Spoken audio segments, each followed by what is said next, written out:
მე-19 საუკუნის დასაწყისში ინდონეზიაში იყო ერთი ვულკანი, რომელიც დიდი ხნის განმავლობაში მშვიდად იყო. ის იშვიათად უშვებდა კვამს და არც მიწის ძვრები იყო ხშირი. ამიტომ მის მახლობლად მცხოვრები ადამიანებისთვის ეს უბრალოდ ჩვეულებრივი მთა ჩანდა. მაგრამ იმ მთის ქვეშ, რომელიც მათ უბრალოდ მთა ეგონათ, რაღაც ხდებოდა, რასაც ვერ ამჩნევდნენ. ეს ვულკანი იყო ტამბურა. 1815 წლის აპრილში ის მოულოდნელად ამოიფრქვა ისე, როგორც თანამედროვე სამყაროს თითქმის არასდროს გამოუცდია. თითქმის 200 წლის წინ ინდონეზიის ერთ შორეულ კუნძულზე ტამბურა, ქვეყნის ყველაზე მაღალი მთა, ამოიფრქვა და 120,000 ადამიანი იმსხვერპლა. ისტორიკოსებისა და სამეცნიერო ჩანაწერების მიხედვით, ამოფრქვევა იმდენად ძლიერი იყო, რომ მისი ხმა 1000 კილომეტრზე მეტ მანძილზეც კი ისმოდა. მაშინ ბევრმა ადამიანმა იფიქრა, რომ სადღაც შორს ომი იყო, ან დიდი ქვემეხები ისროდნენ. მაგრამ მხოლოდ ხმის სიმძლავრე არ იყო აქ საშიში. ვულკანმა ატმოსფეროში უზარმაზარი რაოდენობის ფერფლი, ქვა და კვამლი აისროლა. ამის გამო მომდევნო წელს დედამიწის კლიმატიც კი შეიცვალა. მეცნიერებისა და ისტორიკოსების კვლევების მიხედვით, ზოგ ადგილას ტემპერატურა დაეცა, ხოლო მსოფლიოს სხვა ნაწილებში, ზოგ ქვეყანაში ზაფხულის სეზონშიც კი ზამთარი დადგა. დაიზიანა მოსავალიც, დაიწყო შიმშილი და უამრავი ადამიანი დაზარალდა მიუხედავად იმისა, რომ ისინი ინდონეზიიდან 1000 კილომეტრით იყვნენ დაშორებულნი. ამიტომაც დღემდე ითვლება ტამბურას ამოფრქვევა ერთ-ერთ ყველაზე დამანგრეველ ვულკანურ ამოფრქვევად ისტორიაში. მაგრამ სანამ დავიწყებ განხილვას, გთხოვთ დაალაიქოთ ეს ვიდეო და გამოიწეროთ ჩვენი არხი. ეს ჩვენთვის, კონტენტ კრეატორებისთვის ძალიან დიდი დახმარებაა. ასე რომ დავიწყოთ.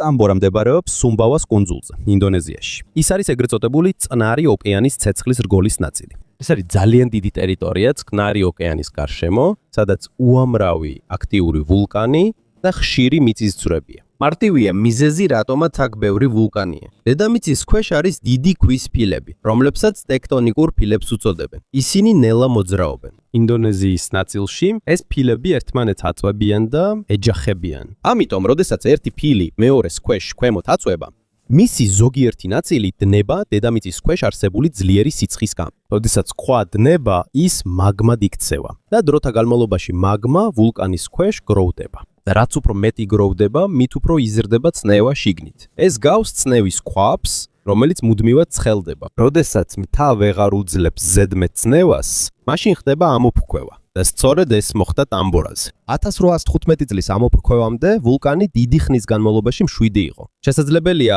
100 წელი არ ქონოდა დიდი აქტივობა, ამიტომ იმ დროს ბევრი ადამიანი აღარ ეშინოდა მას. კარბონის დათარიღების კვლევების მიხედვით, მთა დაახლოებით 50,000 წელია რაც არსებობს. იმ პერიოდში ეს იყო ერთ-ერთი ყველაზე მაღალი მთა რეგიონში. მისი სიმაღლე დაახლოებით 4300 მეტრს აღწევდა, სანამ დიდი ამოფრქვევა მოხდებოდა. მაგრამ მთის ქვეშ იყო დიდი მაგმის კამერა, რომელიც ნელ-ნელა ივსებოდა. რაც უფრო მეტი მაგმა გროვდებოდა, მით უფრო იზრდებოდა სიცხე და წნევა დედამიწის შიგნით. სამეცნიერო შეფასებების მიხედვით, ვულკანის ქვეშ ტემპერატურა შეიძლება 800 გრადუს ცელსიუსს გადააჯარბოს. რადგან ტამბურას მაგმის კამერის სიღრმე შედარებით მცირე იყო სხვა ვულკანებთან შედარებით, წნევა უფრო სწრაფად გროვდებოდა. რომ უკეთ გაიგო, წარმოიდგინე გაზიანი სასმელის ბოთლი, რომელიც დიდხანს შეარხიეს და ჯერ არ გაუხსნიათ, შიგნით წნევა გროვდება. მაგრამ თუ უცებ გახსნი მას, ძლიერ აფეთქებას დაინახავ. იგივე მოხდა ტამბურასთან, მაგრამ მილიონობით ჯერ უფრო ძლიერი. 1800-იანი წლების დასაწყისში სუმბავას კუნძულზე არსებობდა სამეფოები და პატარა სულთანატები. ერთ-ერთი იყო ტამბურას სამეფო, რომელიც პირდაპირ ვულკანის გარშემო მდებარეობდა. 1000-ობით ადამიანი ცხოვრობდა იქ მაშინ. ეს ადგილი ცნობილი იყო სოფლის მეურნეობით, ვაჭრობით და ბუნებრივი რესურსებით. ვულკანებთან ახლოს მიწა ნოყიერია. ამიტომ მიუხედავად იმისა, რომ საშიში იყო, ბევრი ადამიანი მაინც ცხოვრობდა მის ახლოს. ვულკანური ნიადაგი ხო ძალიან კარგია სოფლის მეურნეობისთვის. მაგრამ სანამ ტამბურას გარშემო მცხოვრები ადამიანების ცხოვრება ნორმალურად მიდიოდა, მთის ქვეშ სიტუაცია თანდათან მძიმდებოდა. ისინი არ იცოდნენ, რომ უზარმაზარი კატასტროფა ელოდათ. და 1815 წლის აპრილში საბოლოოდ ამოხეთქა ერთ-ერთმა ყველაზე ძლიერმა ვულკანმა, რომელიც კაცობრიობას უნახავს. სანამ ტამბურას მთა საბოლოოდ ამოხეთქებოდა, ეს ერთ დღეში არ მომხდარა. ჯერ გაფრთხილებები იყო, 1812 წელს ვულკანი გაღვიძებას იწყებს ძალიან ხანგრძლივი სიჩუმის შემდეგ. სუსტი მიწის ძვრები იყო, კვამლი და ორთქლი ამოდიოდა მისი კრატერიდან. ზოგჯერ იმ მთისწვერიდან მუქი ღრუბლები იწევდა ზევით. მაგრამ იმ დროს ჯერ კიდევ არ არსებობდა თანამედროვე აღჭურვილობა, როგორც მეცნიერებს დღეს აქვთ. არ არსებობდა სენსორები, რომლებიც მაგმის მოძრაობას დააკვირდებოდნენ. არ არსებობდა გამაფრთხილებელი სისტემა, რომელიც გეტყოდათ, როდის იყო საჭირო ადგილის დატოვება. ამიტომ კამბორას გარშემო მცხოვრები ადამიანებისთვის შესაძლოა კვამლი და ბიძგები ყოველდღიური ცხოვრების ნაწილი იყო. დაახლოებით ასე მოხდა. მრავალი წლის განმავლობაში მთის ზედაპირი მშვიდი იყო, მაგრამ მის ქვეშ სითბო, აირი და გამდნარი ქანები მუდმივად გროვდებოდა. როდესაც წნევა ვერ აღწევს გარეთ, ის კიდევ უფრო ძლიერდება. წარმოიდგინე ქვაბი სახურავით. როცა შიგნით წყალი დუხს, ორთქლი მატულობს. თუ ორთქლი ვერ გამოდის, ზეწოლა სახურავზე ძლიერდება. თუ სახურავი ვერ გაუძლებს, ის მოულოდნელად აფეთქდება ზევით. სწორედ ასე მარტივად მოხდა ტამბორაზე. მეცნიერული ჩანაწერების მიხედვით, ტამბორას დიდი ამოფრქვევა დაიწყო 1815 წლის 5 აპრილს. მის პირველ ეტაპზე იყო მიწისქვეშა ბიძგები და ვულკანური მასალის ამოფრქვევა. მაგრამ უფრო ძლიერი ამოფრქვევა მოხდა რამდენიმე დღის შემდეგ, 1815 წლის 10 აპრილის ღამეს. მანამდე მაგმის გზაზე ვულკანის შიგნით ბარიერი იყო. ეს ძველი მაგმა უკვე გასქელებული და გამაგრებული იყო. დროთა განმავლობაში ის თითქოს თავსახური გახდა, რომელიც მთის ქვეშ მდებარე კრატერს ფარავდა. ამიტომ წნევა ასე მარტივად ვერ გამოდიოდა, დროის გასვლასთან ერთად გაზი და მაგმა უფრო მეტად იჭედებოდა შიგნით. ტემპერატურა იზრდებოდა და ბიძგი უფრო ძლიერდებოდა. და როცა ვულკანმა ვეღარ გაუძლო ამას, ბარიერი მოულოდნელად ჩამოინგრა. სწორედ მაშინ დაიწყო ნამდვილი საფრთხე. მაგმა და ვულკანური გაზი მთის ქვეშიდან ძალიან ძლიერი ძალით ამოვიდა. ეს უბრალოდ კვამლი არ იყო. ეს იყო უეცარი ამოფრქვევა ძალიან ცხელი ფერფლის, ქვისა და წნევის, რომელიც დედამიწის შიგნიდან გამოვიდა. ამიტომ როცა ტამბორა ამოიფრქვა, ეს უბრალოდ ჩვეულებრივი ხმა არ იყო. უпроსტორია, რომ ეს შოკური ტალღის მსგავსად წარმოიდგინოთ. ჩვეულებრივი ხმა, თუნდაც ძლიერი, გავს ჰაერის ტალღას, რომელიც გადის. მაგრამ შოკური ტალღა ბევრად უფრო მძაფრია. თითქოს უეცარი დარტყმაა ჰაერში. როცა ეს ტალღა გადის, სწრაფად აწვება და არღვევს გარემოს. რო გაგიადვილოთ წარმოდგენა, წარმოიდგინეთ წყალი ვედროში. თუ ზედაპირს დაუბერავ, მხოლოდ პატარა ტალღა წარმოიქმნება, მაგრამ თუ მასში პატარა ან დიდი ქვა ჩააგდებ, წყალი უცებ ყველა მიმართულებით გაიფანტება. ასია განსხვავება ჩვეულებრივ ხმასა და შოკურ ტალღას შორის. ტამბორას ამოფრქვევისას აფეთქება იმდენად ძლიერი იყო, რომ ვულკანიდან წამოსული წნევა ჰაერში ძალიან შორს გავრცელდა. კვლევართა მიერ გამოყენებული ისტორიული წყაროების მიხედვით, აფეთქება შორეულ ადგილებშიც კი გაიგონეს და ზოგმა იფიქრა, რომ ეს იყო ქვემეხის გასროლა ან ომი. მაგრამ უფრო საშიში ის არის, რომ ეს პირველი ძლიერი აფეთქება ყველაზე ძლიერი არ ყოფილა. ეს მხოლოდ გაფრთხილება იყო. მთის ქვეშ კიდევ უფრო დიდი ძალა იყო მზად და როცა მაგმის გზა უფრო და უფრო ფართოვდება, უახლოვდება ყველაზე დიდი აფეთქება, რომელიც შეცვლის არა მხოლოდ სუმბავას, არამედ მთელი მსოფლიოს კლიმატს. როდესაც ტამბორას ძლიერი ამოფრქვევები დაიწყო 1815 წლის აპრილში, ხალხმა სწრაფად შენიშნა, რომ ეს ჩვეულებრივი ამოფრქვევა არ იყო. ვულკანმა ისეთი ძლიერი წნევა გამოუშვა, რომ ჰაერს თითქოს უზარმაზარი ძალა დაეჯახა. ვულკანოლოგების კვლევების მიხედვით, ტამბორას შოკური ტალღა ერთ-ერთი ყველაზე ძლიერი ატმოსფერული აფეთქება იყო, რაც ისტორიაში დაფიქსირებულა. მარტივი ახსნით, ამ აფეთქებას მხოლოდ ხმაური არ ახდა. მან მართლაც ძალადობრივად გააგდო ჰაერი ყველა მიმართულებით. ამიტომ ტამბორასგან ძალიან შორს მყოფ ადგილებშიც კი ძლიერ აფეთქების ხმა გაიგონეს. ზოგ ქალაქსა და კუნძულზე ხალხმა იფიქრა, რომ ომი დაიწყო, ან ზღვაში დიდი ქვემეხები ისროლეს. იმ დროს ჯარისკაცებიც კი გაგზავნეს, რომ შეემოწმებინათ, ხომ არ იყო თავდასხმა, ან ხომ არ იყო გემი საფრთხეში. რადგან ეგონათ, რომ ეს ბრძოლის ხმა იყო. მაგრამ დროის გასვლასთან ერთად ნელ-ნელა ნათელი გახდა, რომ ეს ომი არ იყო. ეს იყო უზარმაზარი ვულკანის ამოფრქვევა.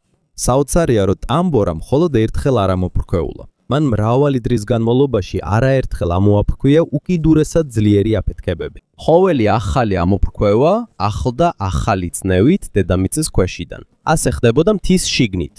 მიუხედავად იმისა, რომ მაგმის გასასვლელი უკვე გაიხსნა პირველი ამოფრქვევისას, მაინც ძალიან ბევრი მაგმა და ვულკანური აირი დარჩა ქვემოთ. ახალი მაგმა კვლავაც ამოდის დედამიწის უფრო ღრმა ფენებიდან.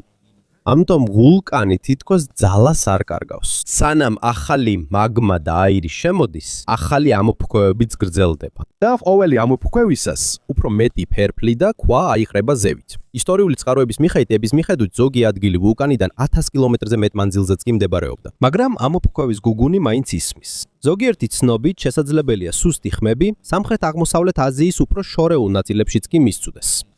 ეს მხოლოდ აჩვენებს, რამდენად დიდი ენერგია გამოუშვა ტამბორამ. მაგრამ სანამ ხალხი დაკავებულია ვულკანის აფეთქებებისა და გუგუნის მოსმენით, უფრო სერიოზული პრობლემა ახლოვდება. ფერფლი. პირველი ძლიერი ამოფრქვევების შემდეგ უზარმაზარი რაოდენობის ვულკანური ფერფლი დაიწყო მცაში გავრცელება. ეს უბრალოდ მტვერი არ არის. ვულკანური ფერფლი პატარა ნაწილაკებია. ქვის, მინისა და მინერალების ძალიან ცვლილი ნამსხვრევები. თუ ეს ჩაისუნთქება, საშიშია როგორც ადამიანებისთვის, ასევე ცხოველებისთვის. მას შეუძლია გაანადგუროს ნათესები, დააბინძუროს წყალი და გამოიწვიოს სუნთქვის სერიოზული პრობლემები. მეორე დღეს პირველი დიდი ამოფრქვევის შემდეგ ფერფლი დაიწყო დაცემა ტამბორასგან შორსდებარე ადგილებშიც. ცა ნელ-ნელა დაიფარა ნაცრისფერი ბურუსით. ინდონეზიის ზოგიერთ ნაწილში შუადღეც კი ღამეს გავდა, რადგან ატმოსფეროში ფერფლის სქელი ფენა იყო. ისტორიული ჩანაწერების მიხედვით, ზოგ ადგილას თითქმის შეუძლებელი იყო მზის დანახვა. ადრე ნათელი ცა ბნელ და მოყვითალო ნაცრისფერ ბურუსად გადაიქცა. ამ დროს შორიდან ვულკანის გუგუნი კვლავ ისმოდა. თითქოს უწყვეტი ჭექა-ქუხილი მოდიოდა დედამიწის ქვეშიდან. სახლებში, ქუჩებსა და მინდვრებში ნელ-ნელა გროვდებოდა სქელი ფერფლი. თავიდან ამბობენ, რომ ზოგიერთმა ადამიანმა იფიქრა, რომ შესაძლოა ამ ფერფლს განსაკუთრებული ან სამკურნალო ეფექტი ჰქონოდა. მაგრამ დროის გასვლასთან ერთად ნათელი გახდა, რომ ეს იყო უზარმაზარი კატასტროფა. ფერფლი ყოველდღე უფრო და უფრო სქელდებოდა. გარემო უფრო ბნელდებოდა. და როცა ქარი ვულკანურ ფერფლს დასავლეთისკენ მიაქანებდა, უფრო ძლიერად დაზარალდნენ ისეთი კუნძულები, როგორიცაა ჯავა და ბალი.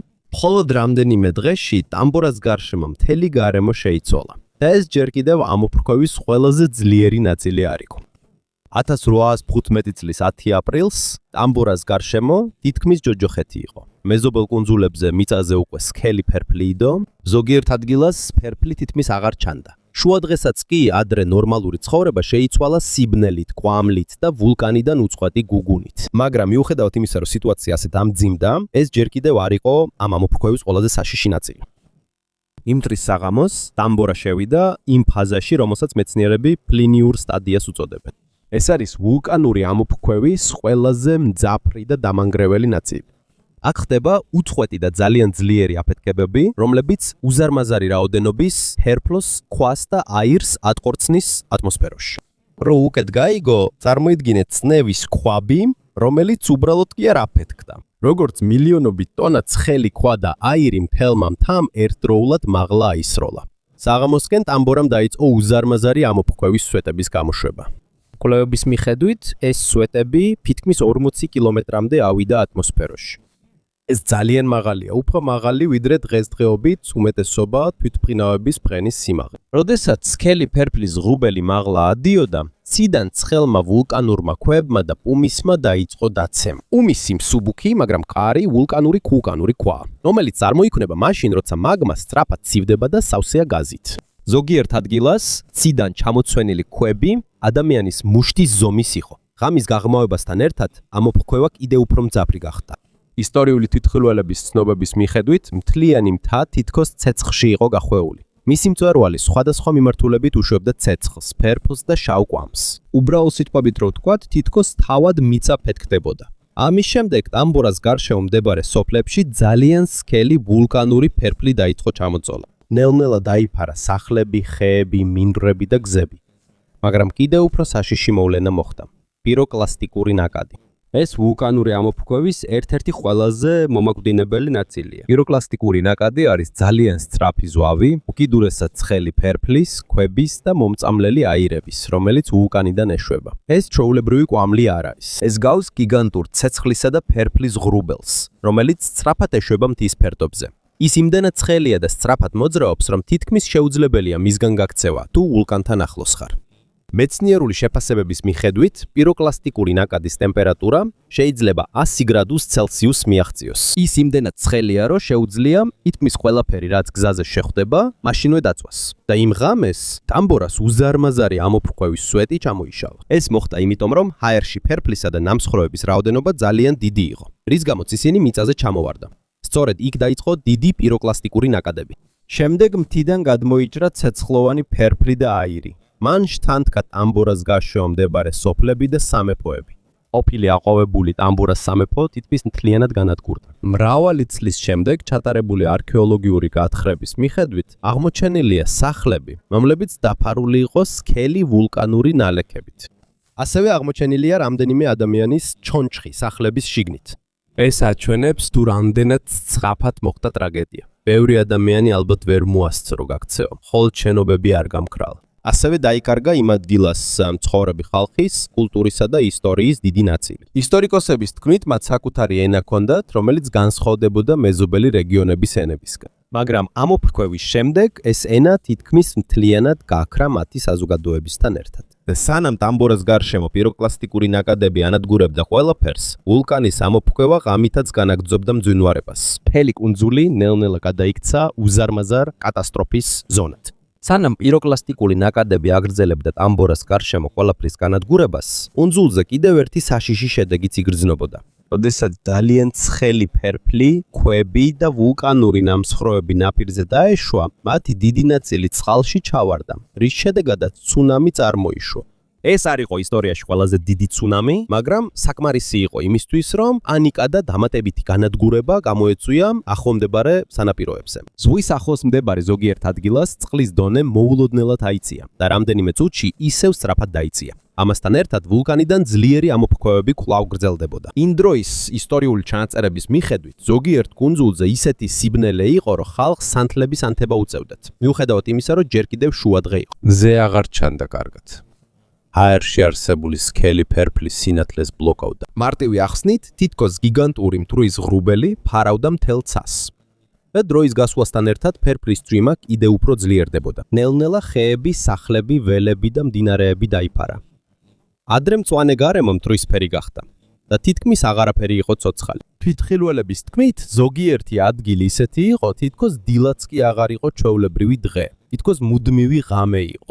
აპრილის 10-ის ყველაზე ძლიერი ამოფრქვევების შემდეგ ტამბორა მაშინვე არ შეჩერებულა. შემდეგი კვირებისა და თვეების განმავლობაში ის კვლავაც ხმაურობდა და გამოყავდა ფერფლი და კვამლი, მიუხედავად იმისა, რომ ნელ-ნელა სუსტდებოდა. 1815 წლის შუა პერიოდში. მხოლოდ მაშინ დაიწყო ვულკანის ძლიერი აქტივობის საბოლოო შემცირება. მაგრამ მიუხედავად იმისა, რომ ამოფრქვევა დასუსტდა, მან უკვე უზარმაზარი ზიანი დატოვა. ისტორიკოსებისა და ვულკანოლოგების კვლევების მიხედვით, სუმბავას დიდი ნაწილის თითქმის მთელი მცენარეულობა განადგურდა. ბევრი თხე ფერფლით დაიფარა, ბევრი მდინარე და სანაპირო შეიცვალა და თავად ტამბორას მთა ამოფრქვევის შემდეგ შემცირდა. კატასტროფამდე მისი სიმაღლე დაახლოებით 4000 მეტრზე მეტი იყო. მაგრამ უზარმაზარი აფეთქებისა და მწვერვალის ჩამონგრევის გამო მთის სიმაღლე მნიშვნელოვნად შემცირდა. ეს მხოლოდ აჩვენებს, თუ რამდენად დიდი ნაწილი მთის პირდაპირ აფეთქდა და გაქრა. კიდევ ერთი პრობლემა იყო, რომელმაც გადარჩენილებისთვის მდგომარეობა კიდევ უფრო გაართულა. ტამბორას გარშემო ემები თითქმის ვერ უახლოვდებოდნენ, რადგან ზღვა სქელი ვულკანური ნამსხვრევებით იყო დაფარული. მაშინ ოკეანის მრავალი ნაწილი დაფარული იყო მცურავი პემზითა და ფერფლით. ამის გამო დახმარებისა და მარაგების მოტანა გართულდა. და დროის გასვლასთან ერთად ამოფრქვევის უფრო მძიმე შედეგები იგრძნობოდა. შიმშილი, ავადმყოფობა და საკვების თუ სუფთა წყლის ნაკლებობა. ბევრი ნათესი განადგურდა სქელი ფერფლის გამო. ბევრი ცხოველი დაიღუპა და ზოგ ადგილას ხალხს თითქმის არაფერი მოეჰკიდა. ისტორიკოსების შეფასებით, ათასობით ადამიანი მაშინვე დაიღუპა ამოფრქვევის, პიროკლასტიკური ნაკადებისა და ფერფლის წვიმის გამო. მაგრამ კიდევ უფრო მეტი ადამიანი დაიღუპა მომდევნო თვეებში შიმშილის, ავადმყოფობისა და რეგიონში ნორმალური ცხოვრების დანგრევის გამო. საერთო ჯამში დაახლოებით 100,000 ადამიანი დაზარალდა ან დაიღუპა ტამბორას ამოფრქვევისავისა და მის შედეგად გამოწვეული კლიმატური კატასტროფის გამო. მაგრამ მიუხედავად იმისა, რომ ასეთი დიდი ტრაგედია მოხდა ინდონეზიაში, სინამდვილეში ტამბორას გავლენა მხოლოდ სამხრეთ-აღმოსავლეთ აზიით არ შემოიფარგლა. ნელ-ნელა ტამბორას ამოფრქვევის შედეგად ატმოსფეროში გაშვებული ფერფლისა და გოგირდის გავლენა მთელ მსოფლიოში ვრცელდებოდა. და მომდევნო თვეებში დედამიწა დაიწყებს უჩვეულო ამინდის განცდას, რომელსაც დაარქმევენ წელი ზაფხულის გარეშე. თანამედროვე ეპოქაში მეცნიერები იყენებენ სკალას, რომელსაც ვულკანური ამოფრქვევის ექსპლოზიურობის ინდექსი, ანუ VEI ეწოდება, რათა განსაზღვრონ რამდენად მასშტაბურია ამოფრქვევა. რაც უფრო მაღალია რიცხვი, მით უფრო ძლიერი და საშიშია ამოფრქვევა. მაგალითად, VI5-ის ამოფრქვევები უკვე საკმაოდ მასშტაბურია და შეუძლიათ ძალიან დიდი რაოდენობით ფერფლისა და ქვის გამოყოფა. მაგრამ ვულკანოლოგების თქმით, ტამბორას ამოფრქვევა 1815 წელს VEI 7-მდე ავიდა. ეს ნიშნავს, რომ ის ერთ-ერთ ყველაზე დიდ ვულკანურ ამოფრქვევად ითვლება ადამიანის ისტორიულ ჩანაწერებში. მარტივი ახსნით, უბრალოდ მთა არ ამოფრქვეულა. თითქოს დედამიწის უზარმაზარი ნაწილი პირდაპირ ზევით ააფეთქეს. მეცნიერული შეფასებების მიხედვით, ასობით კუბური კილომეტრი ფერფლი, ქვა, აირი და ვულკანური მასალა ტამბორამ ატმოსფეროში გამოუშვა. და აქედან დაიწყო ეფექტი, რომელსაც მაშინ სოფლიო არ ელოდა. ფერფლი და გოგირდი ამოფრქვევის შემდეგ მხოლოდ ინდონეზიაში არ დარჩა. ის ძალიან მაღლა ავიდა ატმოსფეროში და ნელ-ნელა სხვადასხვა მხარეს გავრცელდა. ამის გამო მზის სხივების რაოდენობა, რომელიც პლანეტის ზედაპირზე აღწევდა, შემცირდა. რომ გაგიადვილოთ გაგება, წარმოიდგინეთ კვამლი, უზარმაზარი ხანძრიდან. როცა კვამლი სქელია, მასში გამავალი სინათლე სუსტდება. ზუსტად იგივე მოხდა დედამიწაზე ტამბორას ამოფრქვევის შემდეგ, მაგრამ ბევრად უფრო დიდ მასშტაბზე. მომდევნო წელს სხვადასხვა ქვეყანაში დაიწყო უჩვეულო კლიმატური ცვლილებების განცდა. ტემპერატურა დაეცა. ამინდი კიდევ უფრო გაცივდა. ზოგიერთ ადგილას თოვლი და ყინვაც კი იყო, მაშინ როცა ზაფხული უნდა ყოფილიყო. შეერთებულ შტატებში, ევროპასა და აზიის ზოგიერთ ნაწილში, ბევრი მოსავალი დანადგურდა ზედმეტი სიცივისა და წვალებადი ამინდის გამო. ზოგიერთ ადგილას ყინვა იყო ზაფხულის თვეებშიც კი, ზოგიერთი მინდორი აღარ გამოიღო ნაყოფი, ზოგიერთი ფერმერი მოსავლის გარეშე დარჩა და ამის გამო დაიწყო საკვების მწვავე დეფიციტი. ისტორიული ჩანაწერების მიხედვით, სხვადასხვა ქვეყანაში შიმშილი, საკვების ფასების ზრდა და დაავადებების გავრცელება დაიწყო. იმ დროს უმეტესობას ჯერ კიდევ არ ჰქონდა ცოდნა, რომ ეს ყველაფერი ინდონეზიაში მდებარე ვულკანთან იყო დაკავშირებული. იმ პერიოდში ჯერ კიდევ სრულად არ ესმოდათ თუ როგორ ახდენდა დიდი ამოფრქვევები გავლენას მთელი მსოფლიოს კლიმატზე. მაგრამ დღეს მეცნიერებისთვის უკვე ნათელია, რომ გოგირდი და ვულკანური ნაწილაკები ტამბორადან იყო ერთ-ერთი მთავარი მიზეზი 1816 წლის უჩვეულო კლიმატური კატასტროფისა. და მაშინ, როცა ბევრი ქვეყანა ცივ ამინდსა და მოსავლის წარუმატებლობას ებრძოდა, ამოფრქვევას ასევე დარჩა გავლენა კულტურასა და ისტორიაზე. აი ეს. ისტორიები, რომლებმაც იმ დროის არტისტებსა და მწერლებზე მოახდინეს გავლენა, ასევე მნიშვნელოვანი იყო. ისტორიკოსების თქმით, ტამბორას ამოფრქვევის შემდეგ უცნაური მოღუშული ამინდი გახდა შთაგონების ცხარო მე-19 საუკუნის რამდენიმე ცნობილ საშინელებათა ისტორიაში, მათ შორის მერი შელის ფრანკენშტაინში. ჩინეთში კი ძლიერი სიცივე და საკვების ნაკლებობამ ასევე იმოქმედა ბევრი ადამიანის ცხოვრებაზე. და ეს ასახულია იმ დროის ტრადიციულ ნაწერებსა და პოეზიაში. მაგრამ ყველა ამ კულტურული გავლენის მიუხედავად, ყველაზე მძიმე მაინც უამრავი სიცოცხლის დაკარგვა იყო. სხვერპლი არ იყვნენ მხოლოდ ისინი, ვინც უშუალოდ ამოფრქვევის დროს დაიღუპა, ბევრი ადამიანი ასევე დაიღუპა შიმშილის, ავადმყოფობისა და კლიმატური კატასტროფების გამო, რომლებიც ამ აფეთქებას მოჰყვა. დღემდე მეცნიერები და ისტორიკოსები ტამბორას ამოფრქვევას თანამედროვე ადამიანის ისტორიის ერთ-ერთ ყველაზე საშიშ ბუნებრივ კატასტროფად მიიჩნევენ. მან არა მხოლოდ ერთი კუნძული გაანადგურა, არამედ მთელი პლანეტის კლიმატი შეცვალა, მილიონობით ადამიანის ცხოვრება შეცვალა და დაგვანახა, რამდენად პატარა და სუსტია ადამიანი, როცა ბუნების ნამდვილი ძალა ამოქმედდება. ტამბორას ამოფრქვევიდან 200 წელზე მეტი გავიდა და მას შემდეგ არც ერთ ვულკანურ ამოფრქვევას არ მიუღწევია იმავე მასშტაბისთვის. და სწორედ ამიტომ დღემდე მეცნიერები მთელი მსოფლიოდან აგრძელებენ მის შესწავლას. ტამბორა გვახსენებს, რომ თუ კი მთა ასობით წლის განმავლობაში ჩუმადაა, ეს არ ნიშნავს, რომ მის ქვეშ საფრთხე აღარ იმალება.